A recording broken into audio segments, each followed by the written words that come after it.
በቃ አታርፍም ብለው ደም እየተፋሁ ደም ነበር ምሻና። ለስራ ወደ ዱባይ ሄደሽ ታግቻለሁ ብለሽናልና ለምንድን ነበር የታገትሽው? ምንድን የተፈጠረው? ወንዶችን በማስገባት ቤት ውስጥ እኔን ያልሆነ ነገር እንዲያደርጉኝ እንድተኛ ምናምን ለማድረግ ሞክራለች። አሁን ብዘል ደግሞ አጉል ሌላ ችግር ነው የሚፈጠረው። ከኔ በታች የሆኑ ልጆች አሉና የማሳድጋቸው እነሱን አስባለሁ። የሆነ ነገር ለማድረግ እኔ ነገ ዛሬ እወጣለሁ።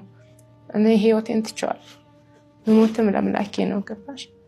ብኖርም ለአምላኬ ነውና እነሱን አሰብኩ። ግን በቃ በወርቅ የሆነ ነገር ብሆን ምናልባት በሰላም ባገኘ ሬሳ እንኳን ዝም ብሎ አላከመል ሆኖ ሲሄድና ኖርማል እኩል አይደለም እና ሰው በአንቺ መጎዳት የሚጎዱ ሰዎች አሉ።